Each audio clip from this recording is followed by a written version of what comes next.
మొదటగా దేవుడు ఇచ్చిన గొప్ప తరుణాన్ని బట్టి దేవాదేవునికి మన ప్రభువు రక్షకుడైన యేసుక్రీస్తు వారి అతి శ్రేష్టమైన నామములో కృతజ్ఞతాస్తుతులు తెలియజేస్తున్నాను. అలాగే కూడా వచ్చిన మీ అందరికి కూడా ప్రభు పేటన వందనాలు తెలియజేస్తాను.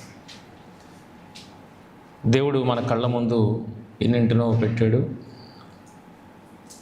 మన కళ్ళ ముందున్న వాటిని మనం పరిశీలన చేయగలిగితే దేవుడు మనతో ఏం మాట్లాడుతున్నాడు, దేవుడు మన పట్ల ఎలా వ్యవహరిస్తున్నాడు అన్న విషయము మనకి చాలా చక్కగా తేటతెల్లమవుతుంది. ఒక చెట్టుని మనం చూడగలిగితే, ఫలించే చెట్టుని మనం చూడగలిగితే, చెట్టు ప్రారంభంలో మొక్కగా లేకపోతే విత్తుగా ఉన్నప్పుడే దానిని తీసుకొని ఒకడు భూమిలో వేయాలి. ఒక విత్తుని తీసుకొని ఒకడు భూమిలో వేయాలి. తర్వాత దానికి నీళ్లు పోయాలి. అలాగే ఆ విత్తు ఎదుగుతున్న దశలో దాన్ని సంరక్షణ కూడా చేయాలి. లేకపోతే ఆవులు కానీ గేదెలు కానీ వచ్చి, మేకలు కానీ వచ్చి ఎదుగుతున్న మొక్కని అవి తినివేస్తే కనుక దానికంటూ సంరక్షణ ఇవ్వాలి. ఒక దశ వచ్చిన తర్వాత ఇక అది ఎదిగిందని ఇంకా దానికి మనం చూడాల్సిన అవసరం లేదని మనం పక్కకు తప్పుకుంటాం. కనుక మొక్క ఒక చెట్టుగా ఎదిగే క్రమంలో ప్రారంభంలో దానికంటూ అది ఏ క్రియ చేసుకోలేదు. దాని తరపున ఎవరో ఒకళ్ళు క్రియ జరిగించారు. అవునా కదా? మన కళ్ళ ముందు మనం పెంచుకున్న మొక్కకి మనం సంరక్షణ ఇస్తే, అడవిలో పెరుగుతున్న మొక్కలకి ఎవరు సంరక్షణ ఇచ్చారు? ఎవరు కాపు కాశారు? ఎవరు నీళ్లు పోసారు? ఎవరు విత్తనం నాటారు? ఒకసారి ఆలోచించండి. కనుక చెట్లను పరిశీలించినప్పుడు మొక్కల యొక్క ఎదుగుదల కేవలం దేవుని కృప మీద ఆధారపడి ఎదుగుతున్నట్టుగా మనకు కనబడుతుంది. ప్రారంభంలో దానికంటే ఏ క్రియ లేదు, తనకు తానుగా ఏది చేసుకోలేదు. కనుక కేవలం దేవుని కృప మీద ఆధారపడిన ఆ మొక్క ఎదిగిన తర్వాత ఖచ్చితంగా ఆ కృపను ఆధారం చేసుకున్న ఎదిగిన ఆ చెట్టు ఫలాలను ఫలించాలి. ఫలాలను బట్టి ఏం తెలుస్తుంది? చెట్టు ఎదిగింది రైటే, ఆ చెట్టు మంచిదా చెడ్డదా అని ఎరగగలిగేది ఏ స్థితిలో? ఫలాలను బట్టే. కనుక ఫలాలు ఖచ్చితంగా ఫలించాలి. ఆ ఫలాలను బట్టి ఏమవుతుంది? చెట్టు మంచిదా చెడ్డదా అని మనం ఎరగడానికి వీలు కలుగుతుంది. ఇదంతా ఎందుకు చెప్తున్నాను అనేది ముందుకు వెళ్ళినప్పటికీ మనకు అర్థమవుతుంది. యెషయా గ్రంథము 5వ అధ్యాయము మొదటి 2 వచనాలు. నా ప్రియుని గూర్చి పాడెదను వినుడి, అతని ద్రాక్ష తోటను బట్టి నాకిష్టుడైన వాని గూర్చి పాడెదను వినుడి. సత్తువ భూమి గల కొండ మీద నా ప్రియునికి ఒక ద్రాక్ష తోట ఉండెను. ఆయన దానిని బాగుగా త్రవ్వి రాళ్లను ఏరి అందులో శ్రేష్టమైన ద్రాక్ష తీగలను నాటించాను. ఒక ద్రాక్ష తీగ ఎదగడానికి దాన్ని తీసుకొని పెట్టింది ఎవరు? దాన్ని తీసుకుని పెట్టింది దానికంతటా అదే వెళ్ళిపోయిందా? దానంతటా అదే అది భూమిలో మొలవడానికి సత్తువు గల భూమిగా తను మార్చుకుందా? అంటే ప్రారంభంలో ఒక మొక్కకంటూ ఏ క్రియ ఉండదు. అది కేవలం దేని మీద ఆధారపడి ఉంటుంది అని అంటే ఒక మనిషి కానీ ఒక దేవుని సంరక్షణ మీదే అది ఆధారపడి ఉంటుంది. ఇప్పుడు దేవుడు మనలను ఒక ద్రాక్ష తీగగా మాట్లాడుతూ ఏమంటున్నాడంటే, ఆ ద్రాక్ష తీగనైన నిన్ను సత్తువ భూమి గల కొండ మీద నా ప్రియునికి ఒక ద్రాక్ష తోటి ఉండెను. ఆయన దానిని బాగుగా త్రవ్వి రాళ్లను ఏరి అందులో శ్రేష్టమైన ద్రాక్ష తీగలను నాటించాను. అంటే మెత్తని ప్లేస్గా దానిని సిద్ధపరిచాడు. ఎందుకంటే మొక్క ఎదగడానికి రాళ్ళు అవన్నీ ఉంటే అది ఎదగలేదు కనుక దాన్ని మెత్తని భూమిగా దాని ఎదుగుదలను దృష్టిలో పెట్టుకొని ఆయన చేశాడు. దాని మధ్యన బురుజు ఒకటి వేయించెను, ద్రాక్ష తొట్టిని తొలిపించెను, ద్రాక్ష పండ్లు ఫలింపవలనని. ఇప్పుడు ఫలించేది ఎవరు? ఆయన బలవంతంగా చేయించలేడు కదా. ఫలించాల్సింది ఎవరు? తీగ. అంటే తీగ ప్రారంభంలో అంతా దేని మీద ఆధారపడి ఉంది? ఒకళ్ళ మీద ఆధారపడి ఉంది. అది మనం అనుకుంటున్నాం దేవుని కృప అనుకుంటే, ఆ దేవుని కృప మీద ఆధారపడి ఈరోజు ఎదిగిన మనము ఎందుకు ఎదిగించాడు? ఫలాలను ఫలించడానికి. ఆ ఫలాలను బట్టే మనం ఏం తెలుస్తుంది? అది మంచి చెడ్డదా అనేది తెలుస్తుంది. అయితే దేవుడు ఆశపడి మంచి ద్రాక్షవల్లిని నాటించిన తర్వాత అది ఏది కాల్సింది? ఎదురు చూచుండను కానీ అది కారు ద్రాక్షలు కాచను. ఒక చెట్టుని చూడగానే మనకు అర్థమవుతుంది ప్రారంభంలో దానికంటూ ఏమీ లేదు, గుర్తించదగ్గ క్రియ ఏమీ లేదు. కానీ ఎదిగిన తర్వాత ఏమడుగుతున్నాడు?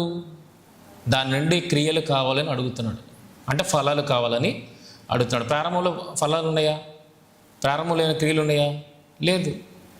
కానీ ఎదిగిన తర్వాత ఏమడుగుతున్నాడు? ఫలాలు కావాలని అడుగుతున్నాడు. ఇదంతా ఎందుకు చెప్పానంటే, ఒక చెట్టుతో నన్ను పోలిస్తున్నాడు. ఒక చెట్టుతో దేవుడు నన్ను పోలిస్తున్నాడు. దేవుడు మనలను తన పొలములో నాటిన ఒక మొక్కగా ఎంచుతున్నాడు. అలా నాటడానికి నువ్వు చేసిన స్వయం కృషి లేదు, ఏమీ లేదు. అది ఎవరి చిత్తం మీద నాటబడింది? దేవుని చిత్తం మీదే. అంటే కేవలం దేవుని కృప మీద ఆధారపడి నువ్వు ఆయన మంచి నేలలో నాటబడ్డావు. ఎదగడానికి కావలసినది అంతటినీ ఆయన సమకూర్చాడు.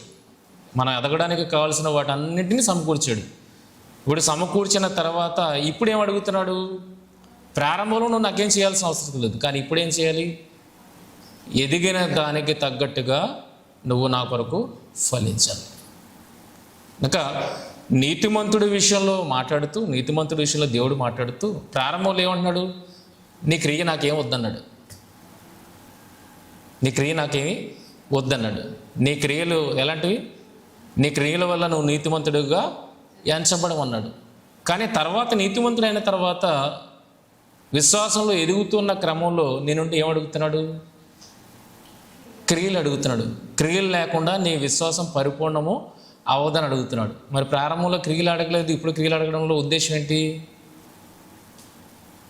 ప్రారంభంలో క్రియలు అవసరం లేదన్నాడు కదా, మరి ఇప్పుడు క్రియలు కావడంలో ఉద్దేశం ఏంటి? ఆ క్రియలను బట్టే నువ్వు ఉన్నావా లేదా అనేది డిసైడ్ అయ్యేది.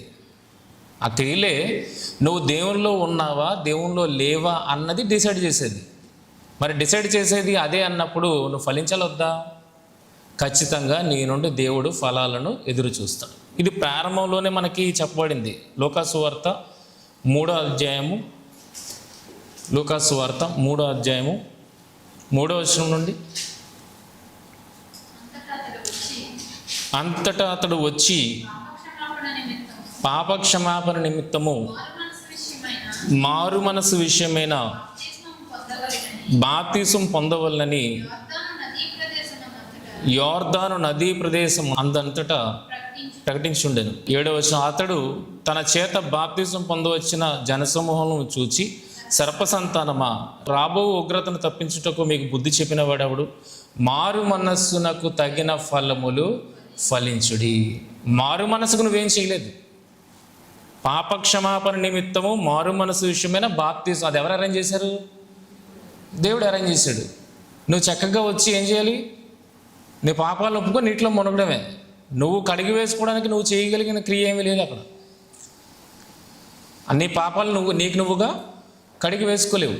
అది దేవుడు ఏర్పాటు చేసిన ఒక కార్యం కనుక కేవలం కృప చేతనే మీరు ఏమవుతున్నారు? నీతిమంతులుగా తీర్చబడుతున్నారు తప్పితే నీతిమంతులుగా తీర్చబడడానికి నీ క్రియలు ఏమీ అవసరము లేదు. ప్రారంభంలో ఒక మొక్క ఎదగడానికి ఎలాగైతే దానికంటూ ఏ క్రియలు ఉండవో, అలాగే నువ్వు కూడా దేవుని చేత నీతిమంతుడుగా తీర్చబడడానికి ప్రారంభంలో నీ క్రియలను కూడా దేవుడు లెక్కలోనికి పరిగణలోనికి తీసుకురావాడు. అది కేవలం దేవుని ఉచితమైన కృప కదండి. పాపక్షమాపణ నిమిత్తము మానవ మనసు విషయమైన బాప్తిసం పొందవలని యోర్దాను నదీ ప్రదేశం అంతటా ప్రకటించుండే. ఇది ఎవరు అరేంజ్ చేశారు? దేవుడు అరేంజ్ చేసింది. అందులో నువ్వు పాల్గొంటే చాలు. నువ్వంటే ఏం చేయాల్సిన అవసరం లేదు. కేవలం బాప్తిసం పొందడం ద్వారా నీకు ఏ వస్తుంది? పాపక్షమాపణ వస్తుంది. అది దేవుడు అరేంజ్ చేసిన కార్యక్రమం. నీ క్రియల వల్ల నువ్వు నీతిమంతుడిగా తీర్చలేవు, కానీ దేవుడు అరేంజ్ చేసిన కార్యక్రమం వల్ల నువ్వు నీతిమంతుడిగా తీర్చగలుగుతావు. ఇప్పుడు ఏమంటున్నాడు? 8వ వచనం, నువ్వు మారు మనసు పొందిన తర్వాత మారు మనస్సుకు తగిన ఫలము ఫలించుడి. మొదట నీ ఫలాలను ఏం కోరుకోలేదు, కానీ ఇప్పుడు ఏం కోరుకుంటున్నాడు? ఫలాలను కోరుకుంటున్నాడు. కిందకి చదవగలిగితే, మారు మనసుకు తగిన ఫలములు ఫలించడి. అబ్రహాం మాకు తండ్రిని మీరు అనుకున్న మొదలు పెట్టవద్దు. దేవుడి రాళ్ల వలన అబ్రహాం నాకు పిల్లలను పుట్టింకలని మీతో చెప్పుచున్నాను. ఇప్పుడే గొడ్డలి చెట్ల వేరున ఉంచబడి ఉన్నది గనుక మంచి ఫలము ఫలించని ప్రతి చెట్టును నరకబడి అగ్నిలో వేయబడినని చెప్పాను. కనుక క్రియలు మొదట వద్దంటున్నాడు, తర్వాత కావాలంటున్నాడు. ఏ క్రియలు వద్దంటున్నాడు, ఏ క్రియలు కావాలంటున్నాడు? ఈ డిఫరెన్సియేషన్ తెలియక చాలామంది అపార్థానికి గురవుతున్నారు.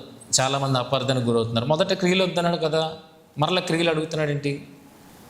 యాకోబు పత్రికని, పౌలు గారు పత్రికల్ని బ్యారేజ్ వేస్తూ ఇక్కడ ఇలాగ అన్నారు కదా, అక్కడ అలాగన్నారు కదా, ఏంటి డిఫరెన్స్ అని.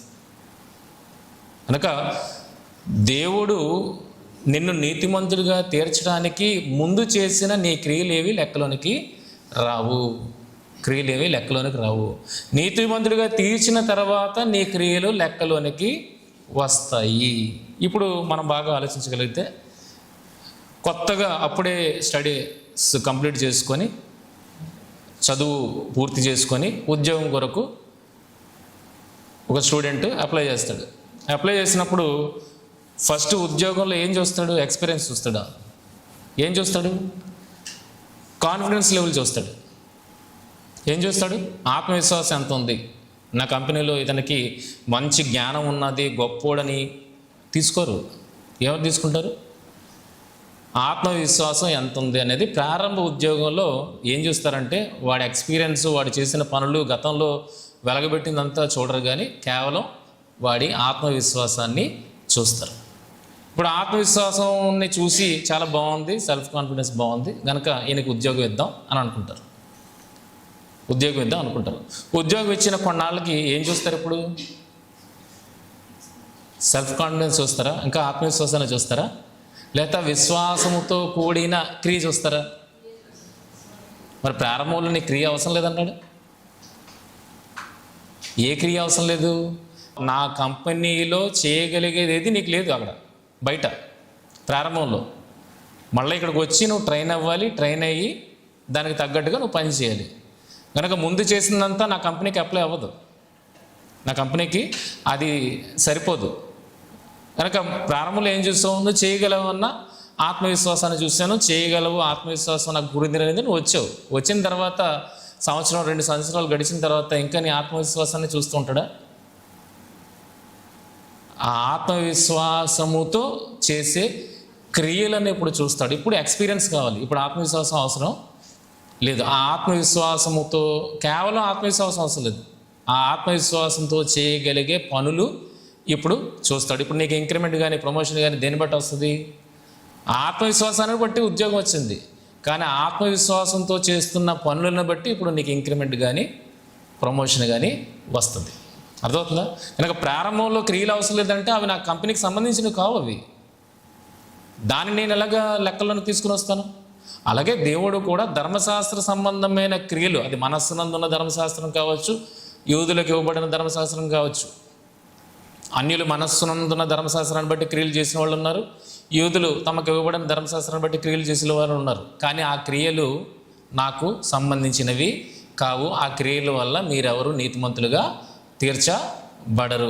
నేను ఒక ప్రోగ్రాం ఏర్పాటు చేశాను, ఆ ప్రోగ్రాంలోకి మీరు రండి. అది కేవలము ఉచితమైన కృప, నా ఉచితమైన కృపను బట్టి మీరు నీతిమంతులుగా తీర్చబడుతున్నారు. అయితే నీతిమంతులుగా తీర్చబడ్డారు ఎలాగా? విశ్వాసం ద్వారా నీతిమంతులుగా తీర్చబడ్డారు.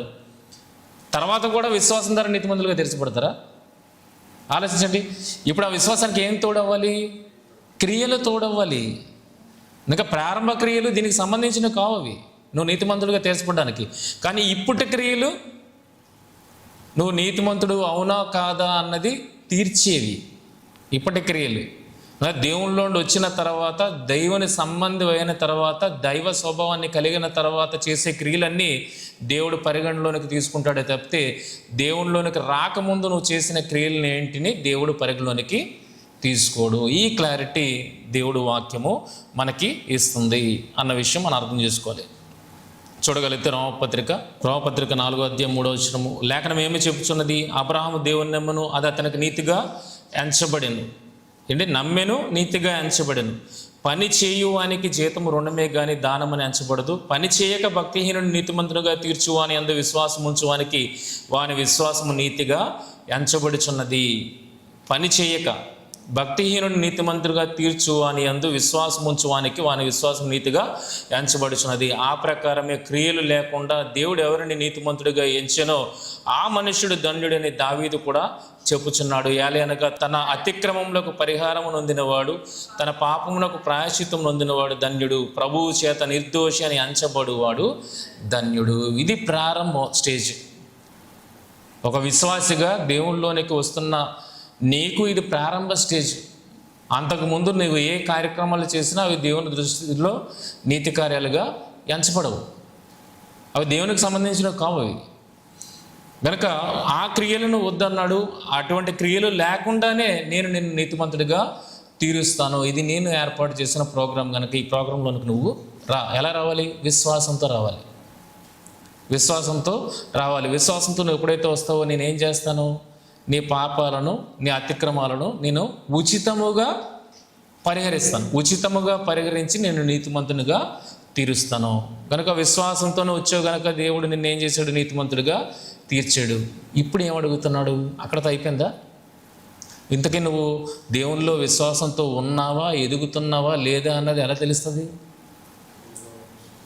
ఓ చెట్టు ఎదిగింది, మంచి చెట్టు అని తెలియబడాలంటే పండు మంచిదే ఉండాలి. అంటే ఫలం ఇవ్వాలి, ఫలం మంచిదే ఉండాలి. ఫలం ఇవ్వాలి, ఫలము మంచిదే ఉండాలి. అయితే మనం ఏ ఫలాలను ఇస్తున్నామో ఆ ఫలం మంచిదా రైటా అనేది ఎవరు డిసైడ్ చేస్తారు? దేవుడు డిసైడ్ చేస్తాడు. ఇంతకీ నువ్వు నీతిమంతుడు రైటే, విశ్వాసంతోనే వచ్చావు రైటే. విశ్వాసంతో ఎటువంటి ఫలాలను నువ్వు ఫలిస్తున్నావు? అసలు ఫలిస్తున్నావా లేదా? ఫలిస్తే ఎటువంటి ఫలాలు? మంచి ఫలాలా, చెడ్డ ఫలాలా? మంచి ఫలాలు అయితే నువ్వు దేవుల్లో ఎదుగుతున్నావు అన్నది సూచన. అసలు ఫలాలే ఫలించట్లేదనంటే అసలు దేవుల్లో లేవని సూచన. ఫలాలు ఫలిస్తూ అవి మంచి ఫలాలు కావనుకుంటే దేవుల్లో ఉన్నా అని చెప్పుకుంటున్నావు కానీ ఆ దేవుని క్రియలు చేయట్లేదు అన్నది సూచన. కనుక దీన్ని మాట్లాడుతూ ఏమన్నాడంటే, రోమపత్రికలో ఏమన్నాడు? పని అవసరం లేదన్నాడు. కానీ యాకోబు పత్రికలో చూడగలిగితే 2:14 యాకోబు పత్రికలో చూడగలిగితే, నా సహోదరులారా, క్రియలు లేనప్పుడు ఎవడైనానో తనకు విశ్వాసము కలదని చెప్పిన ఎడల ఏమి ప్రయోజనము? అట్టి విశ్వాసం అతని రక్షింపగలదా? కేవలం విశ్వాసం, ప్రారంభంలో ఏదైతే విశ్వాసాన్ని కనబరిచావో అదే విశ్వాసంతో నువ్వు కొనసాగుతానంటే అది కుదరదు. ఆ విశ్వాసానికి ఏమి కూడా యాడ్ అవ్వాలి? క్రియలు యాడ్ అవ్వాలి. ఆ క్రియలను బట్టే నిన్ను జడ్జ్ చేయగలడు దేవుడు. నువ్వు నీతిమంతుడు అవునా కాదా అని, విశ్వాసంలో ఎదుగుతున్నావా లేదా అన్నది.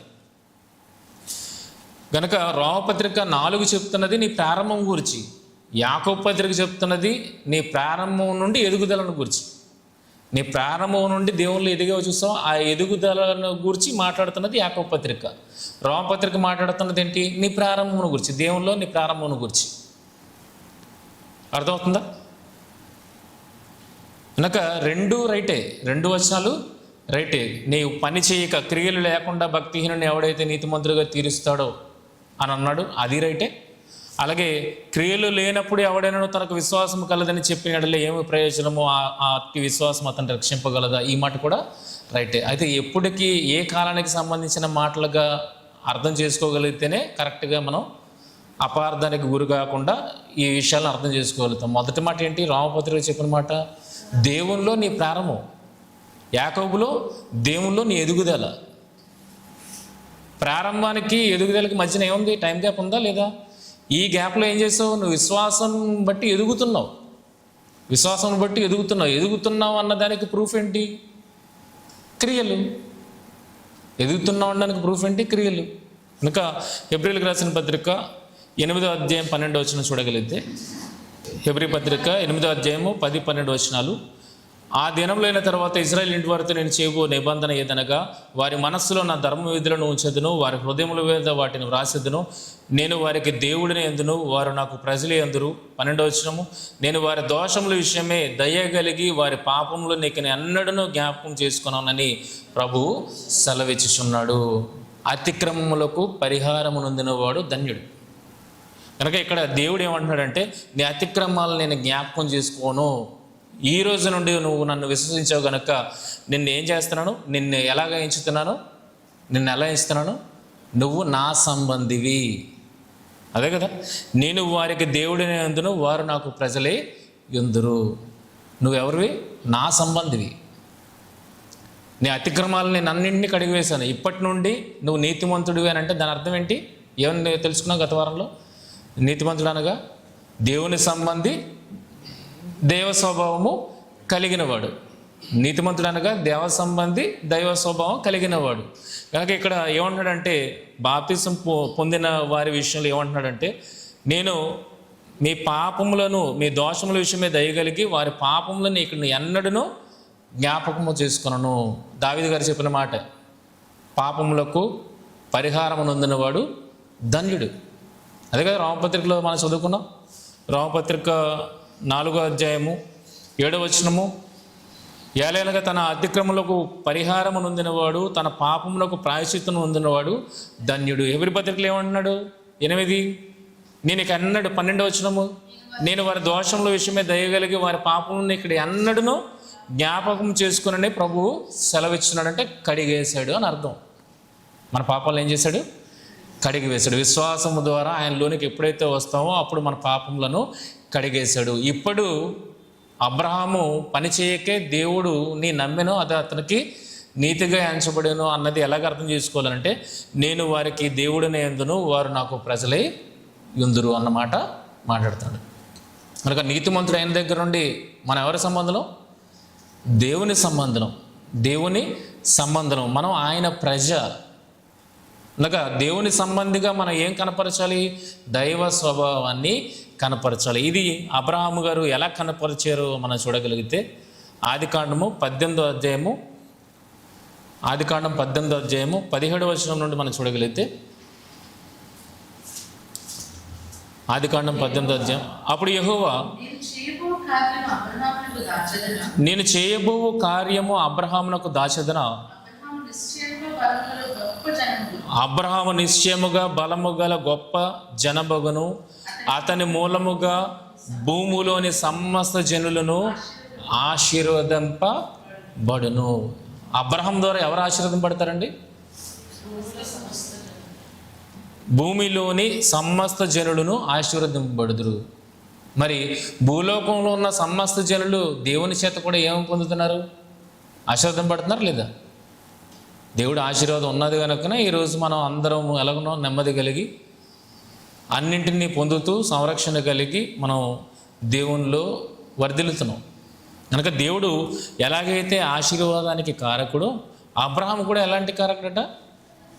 భూమిలోని సమస్త జనులను ఆయన మూలముగా ఆశీర్వదింపడతారట.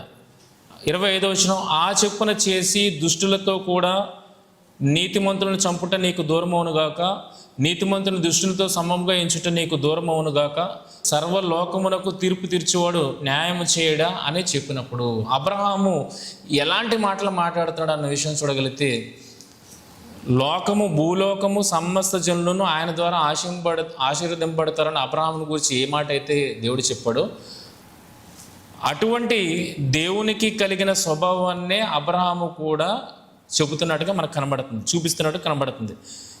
ఆ చెప్పున చేసి దుష్టులతో కూడా నీతిమంతులను చంపుట నీకు దూరమవును గాక. అంటే దేవుడు దుష్టులతో పాటు నీతిమంతులను చంపుతాడా? అటువంటి స్వభావ? నీతిమంతుని దుష్టులతో సమంగా ఎంచుతాడా? అటువంటి స్వభావ దేవుడు? అటువంటి స్వభావం కాదు. కానీ అబ్రహాము దేవుడికి ఏం సూచిస్తున్నాడు? దుష్టులతో కూడా నీతిమంతులను చంపుట నీకు దూరమవును గాక, నీతిమంతుని దుష్టునితో సమముగా ఎంచుట నీకు దూరమవును గాక. అంటే అబ్రహాము దేవుని నమ్మిన తర్వాత ఎటువంటి స్వభావాన్ని ఆయన కనపరుస్తున్నాడంటే, ఒక దేవ స్వభావాన్ని అబ్రహాము ఆ దేవుని ఎదుట కనపరుస్తున్నట్టుగా మనకి అర్థమవుతుంది. అవునా కదా? దేవుడు ఎలాగైతే కోరుకోడో, దుష్టులతో పాటు నీతిమంతులు చావడం అనేది దేవుడు ఎలాగైతే కోరుకోడో, అబ్రహాం కూడా ఏమనుకుంటున్నాడు, దుష్టులతో పాటు నీతిమంతులు చావకూడదు, అది అలా చంపుట నీకు దూరం అవును గాక, అలాగే నీతిమంతులను దుష్టునితో సమముగా ఎంచడం కూడా అది నీకు దూరం అవును గాక. అంటే ఆయన ఎవరిని గురించి ఆలోచిస్తున్నాడు? సొదొమ గొమొర్రా పట్టణాలను నాశనం చేయడానికి దేవుడు వచ్చానని చెప్తున్నప్పుడు కేవలం లోతుని గురించి ఆలోచిస్తున్నాడా, లేక అక్కడున్న నీతిమంతుల గురించి ఆలోచిస్తున్నాడా? అక్కడున్న నీతిమంతులను గురించి ఆలోచిస్తున్నాడు. ఎందుకంటే అబ్రహాము కూడా భూమిలోని సమస్త జనులను ఆయన మూలముగా ఆశీర్వదింపబడుతున్నారు అన్నప్పుడు ఆశీర్వాదానికి కారకుడైన అబ్రహాం ఎలా ఆలోచిస్తాడు? ఓ దేవ స్వభావం కలిగిన వాడుగానే ఆలోచిస్తాడు. కేవలం లోతుని దృష్టిలో పెట్టుకొని ఆలోచించలేదు. లోతు ఎంతమంది కుటుంబం? 10 మంది కుటుంబం ఉన్నారు అసలు. లోతు భార్య, 2 కుమారులు లేకపోతే 3 కుమారులు వేసుకోండి, ఓ 10 కన్నా తక్కువే ఉన్నారు. 10 మంది ఉంటే రక్షించుదువా అన్నాడు. అసలు లోతు కుటుంబం 10 మంది కూడా లేరు. అంటే ఎలా ఆలోచిస్తున్నాడు అన్న విషయాన్ని చూడగలిగితే ఆయన అక్కడ నీతిమంతులు ఉన్నారు, వారిని బట్టేనా పట్టణాన్ని కాపాడాలి. ఇది దేవ స్వభావం. అబ్రహాం ఎంతగా ఎదిగాడు ఆలోచించండి. విశ్వాసం, ప్రారంభ విశ్వాసం ఉన్నది, తెలియకనే వచ్చాడన్నాడు. కానీ ఇప్పుడు ఏం తెలుసుకుంటున్నాడు ఆయన? దేవుడు లేని వాటిని ఉన్నట్టుగా పిలిచేవాడు, మృతులను సజీవులుగా చేయవాడు. ఎంత ఎదిగాడు ఆలోచించండి. ప్రారంభంలో అలాగా వచ్చాడు, విశ్వసించాడు దేవుడు, రైట్, నమ్మి విశ్వసించాడు. ఎక్కడికి వెళ్తున్నానో తెలియకనే బయలు వెళ్ళిను అన్నవాడు దేవుని గురించి ఏం తెలుసుకున్నాడు? మృతులను సజీవులుగా చేయవాడు, లేని వాటిని ముందుగానే ఉన్నాయని చెప్పి పిలిచేవాడు. అంత స్థితికి ఆయన వెళ్ళిపోయాడు. ఇప్పుడు ఏం కనపరుస్తున్నాడంటే తనలో దైవ స్వభావాన్ని కనబరుస్తున్నాడు. ప్రారంభంలో దేవుని సంబంధిగా వెంటాడాడు, ఇప్పుడు ఎలా వెంటాడుతున్నాడు? ఇప్పుడు ఏ రేంజ్కి వచ్చాడు? దైవ స్వభావాన్ని ఆయనలో కనపరుస్తున్నాడు. అందుకే యాకోబు పత్రికలో ఏమన్నాడు చూడగలిగితే, యాకోబు పత్రిక 2వ అధ్యాయము, యాకోబు పత్రిక 2వ అధ్యాయము 23వ వచనము,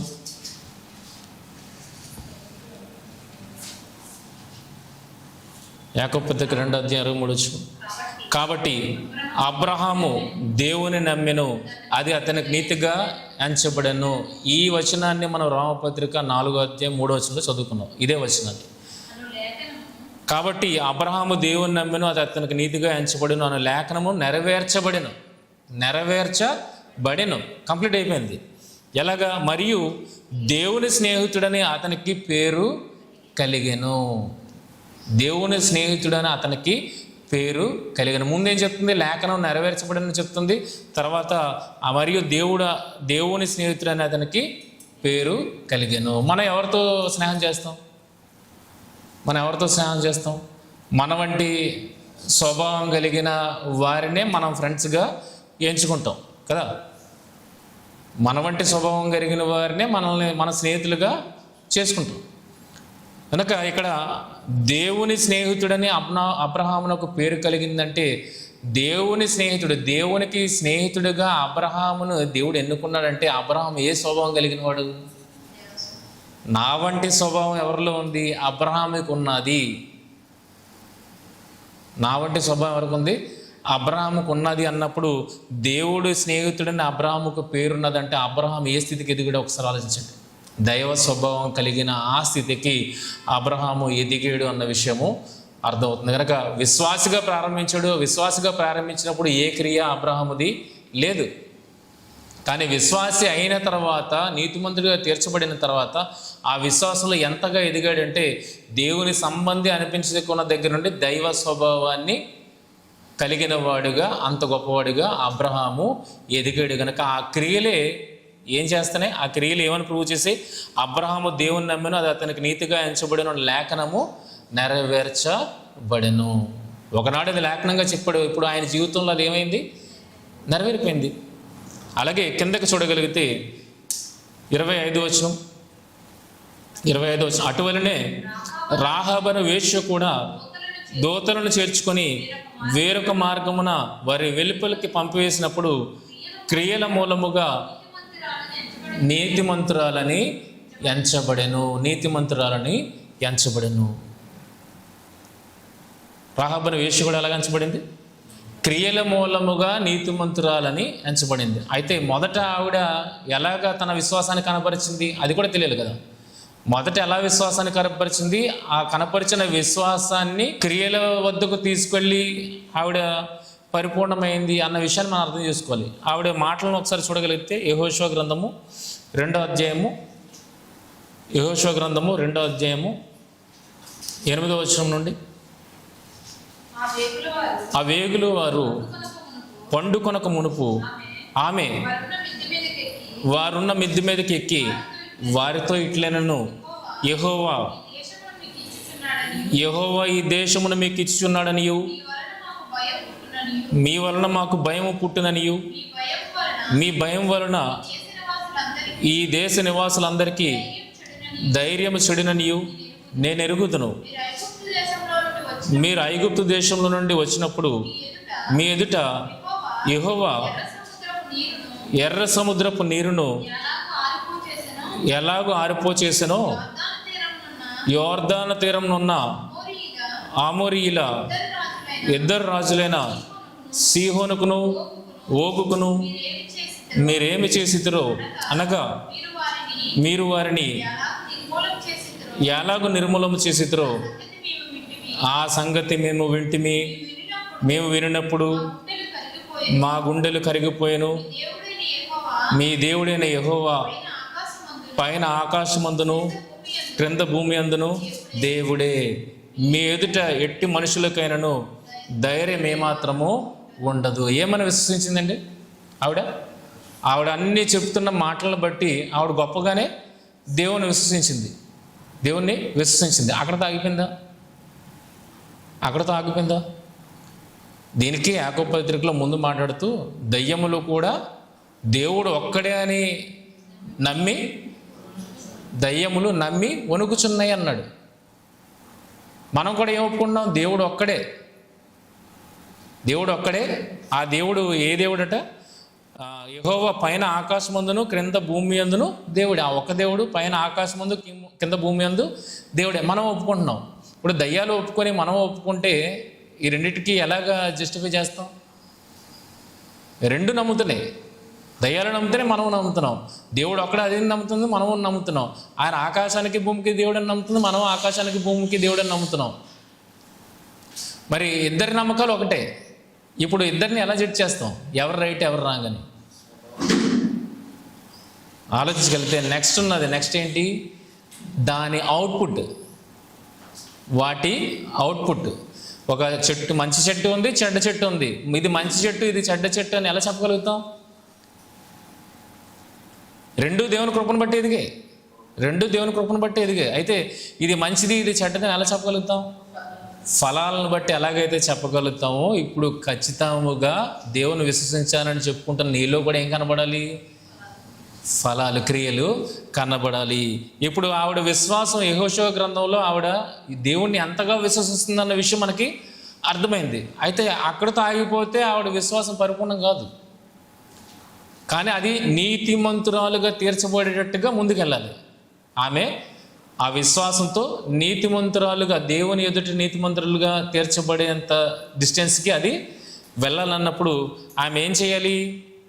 నెక్స్ట్ ఏం చేసింది ఆవిడ? దేవుని కోసం గొప్ప మాటలు చెప్పి అక్కడితో ఆగిపోయి ఈయన పట్టించింది అనుకోండి, ఉపయోగం ఏముంది? ఉపయోగం లేదు కదా.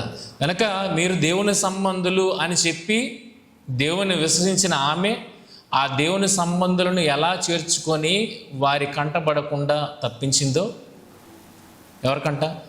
ఎరుకో సైన్యము కంటపడకుండా తప్పించిందో, ఆ తప్పించిన ఆ క్రియ ఏం చేసింది? ఆమెను నీతిమంతురాలుగా తీర్చింది. అదే కదా ఇక్కడ చదువుకున్నాం. అటువలనే రాహాబును వేశ్య కూడా దూతలను చేర్చుకొని వేరొక మార్గమున వారిని వెలుపలకు పంపివేసినప్పుడు క్రియల మూలముగా నీతిమంతురాలని ఎంచబడెను. దేవుని నమ్మడం ద్వారా నీతిమంతుడివే. కానీ ఆ నీతి ఎలా కనపరచాలి? నువ్వు ఆ దేవ స్వభావం కలిగిన వాడుగా నువ్వు కనపరచాలి. మొదట దేవుని సంబంధి అనిపించుకుంటే అయిపోయిందా? లేదు. ఆ సంబంధి స్వభావానికి నువ్వు రీచ్ అవ్వాలి. అబ్రహాం అలా రీచ్ అయ్యాడు? దేవుని స్నేహితుడు అన్నంతగా రీచ్ అయ్యాడు. దేవునికి స్నేహితుడు అన్నంతగా, దేవుని సంబంధి అనిపించుకొని దేవుని స్నేహితుడు అనిపించుకునేంతగా రీచ్ అయ్యాడు అన్నప్పుడు, ఇప్పుడు ఈవిడ ఏం చేస్తుంది? విశ్వసించింది దేవుణ్ణి. కానీ ఇప్పుడు దేవుని సంబంధి అని చెప్పి ఎలా చెప్తుంది? క్రియ ద్వారా చెబుతుంది, క్రియ ద్వారా చెబుతుంది. అందుకే ఆవిడ ఎలాగ ఎంచబడిందట? వెలుపలి పంపివేసినప్పుడు క్రియల మూలముగా నీతిమంతురాలని ఎంచబడను. కనుక ఇప్పుడు క్రియలు కావాలా వద్దా? నువ్వు నీతిమంతుడిగా తీర్చబడాలంటే క్రియలు కావాలా వద్దా? ఏ క్రియలు? నువ్వు నీతిమంతుడిగా తీర్చబడడానికి ప్రారంభ క్రియలు అవసరం లేదు. ప్రారంభంలో దేవుళ్ళలోనికి వచ్చావు చూసావు, అప్పుడు నువ్వు నీతిమంతుడిగా తీర్చబడడానికి నీ క్రియలు ఏం అవసరం లేదు. కానీ దేవుళ్ళలో వచ్చిన తర్వాత, విశ్వాసంలో ఎదుగుతున్న తర్వాత నువ్వు నీతిమంతుడు అని తీర్చబడడానికి ఖచ్చితంగా ఏం కావాలి? ఇప్పుడు క్రియలు కావాలి. అందుకే చెట్టుతో పోల్చాను. ప్రారంభంలో చెట్టు ఎదుగుదలకి, చెట్టు మొక్క నుండి లేదా విత్తు నుండి మొక్క చెట్టుగా ఎదగడానికి దానికంటూ ఏమీ చేసుకోలేదు. అంతా ఎవరు చేశారు? మనం పెంచితే మనం చేసాం. లేదా అడవిలో పెరిగింది అనుకోండి, దాన్ని ఎవరు చేశారు? దేవుడు చేశాడు. కేవలం దేవుని కృపను బట్టే అది విత్తు నుండి ఒక చెట్టుగా ఎదిగింది. ఇప్పుడు ఎదిగిన తర్వాత అది ఎదిగిన చెట్టు అని ఎలా తెలియబడుతుంది? ఫలం ఇస్తే ఎదిగిన చెట్టుగా తెలియబడుతుంది.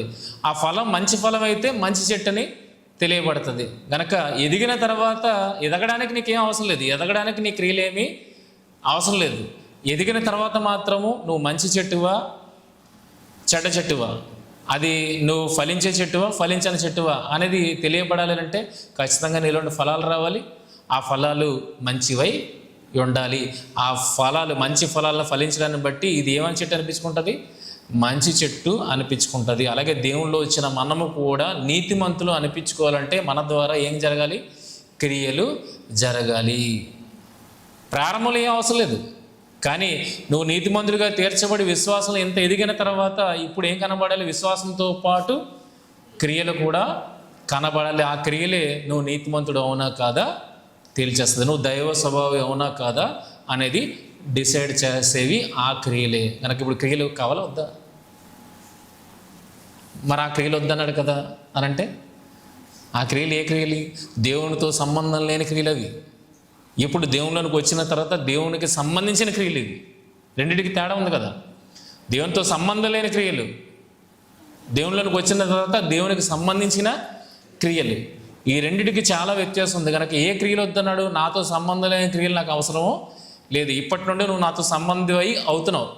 బాప్తిసం ద్వారా పాపాలను పరిహరించడం ద్వారా ఈ రోజు నుండి నా సంబంధం అవుతున్నావు. నా సంబంధం అయిన దగ్గర నుండి నాకు సంబంధించిన క్రియలు ఏవైతే నువ్వు చేస్తావో దానికి అకౌంటబిలిటీ, దాన్ని నేను కన్సిడరేషన్లోకి తీసుకుంటాను. కానీ నాకు సంబంధి కాని దగ్గర నువ్వు ఏ క్రియలు అయితే చేసావో అవన్నీ నేను అకౌంట్లోనికి తీసుకోను అని చెప్తున్నాడు. కనుక ఏ క్రియలు వద్దు? దేవునిలోనికి రాకముందు నీ క్రియలు వద్దు, దేవునిలోనికి వచ్చిన తర్వాత నీ క్రియలు ఖచ్చితంగా దేవుడికి కావాలి. ఆ క్రియలు ఏం చేస్తున్నాయి? నువ్వు నీతిమంతుడు అవునో కాదో డిసైడ్ చేస్తున్నాయి. నువ్వు మంచి చెట్టువా ఫలించే చెట్టువా మంచి చెట్టువా అన్నది కూడా డిసైడ్ చేస్తాను అన్నప్పుడు ఇప్పుడు ఫలించాలి వద్దా? ఖచ్చితంగా నీతిమంతుడు ఫలించాలి, మంచి ఫలాలను ఫలించాలి, మంచి ఫలాలను ఫలించాలి. అంతే కదా. నిజంగా కృప మీద ఆధారపడి ఇంత దూరం వచ్చావు అన్నప్పుడు ఆ కృపకు కృతజ్ఞత కలిగి ఫలించాలి వద్దా? యెషయా గ్రంథం ఏమంటున్నాడు? 5వ అధ్యాయం, యెషయా గ్రంథం 5వ అధ్యాయం మొదటి 2 వచనాలు. నా ప్రియుని గురించి పాడేదను వినుడి, అతని ద్రాక్ష తోటను బట్టి నాకు ఇష్టముడైన వాని గురించి పాడేదను వినుడి. సత్తో భూమి గల కొండ మీద నా ప్రియుని ద్రాక్ష తోట ఉండెను, ఆయన దానిని బాగుగా త్రవ్వి రాళ్లను ఏరి అందులో శ్రేష్టమైన ద్రాక్ష తీగలు నాటించెను. దాని మధ్యన బురుజు కట్టి ద్రాక్ష తొట్టిని తొలిపించెను.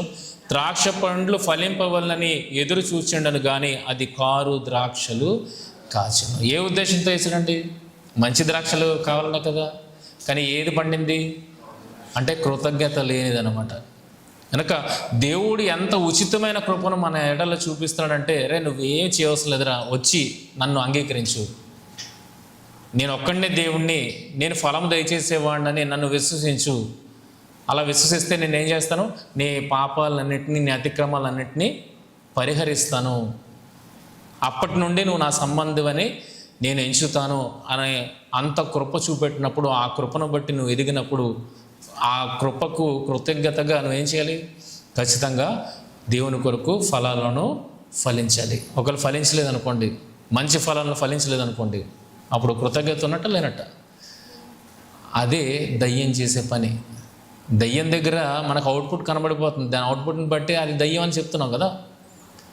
దేన్ని బట్టి దయ్యం అని చెప్తున్నాం? అది దేవుణ్ణి నమ్ముతుంది, నమ్మి వణుకుతుంది. మనం దేవుడు ఒకడైనా నమ్మాము, విశ్వసిస్తున్నాం. అది దానికి మనకి తేడా ఏంటి? నమ్మడం వేరు, నమ్మిన తర్వాత క్రియలు చేయడం వేరు. ఇప్పుడు నమ్మిందని చెప్తున్నప్పుడు దాని క్రియలు ఎలాగున్నాయి? దేవునికి వ్యతిరేకించే క్రియలు. దేవునికి వ్యతిరేకించే క్రియలను బట్టి మనం ఏం చెప్తున్నాం? ఇది దయ్యం అని చెప్తున్నాం. ఇది దేవునికి తగ్గ క్రియలు అని చెప్పినప్పుడు ఈయన ఏం చెప్తున్నాం? దేవుని స్నేహితుడని చెప్పగలుగుతున్నాం. అవును కదా. అబ్రహాం దేవుని స్నేహితుడు. క్రియలను బట్టే కదా జరిగింది. క్రియలను బట్టి అబ్రహాంని ఎవరితో పోల్చాం? దేవుని స్నేహితుడిని పోల్చాం.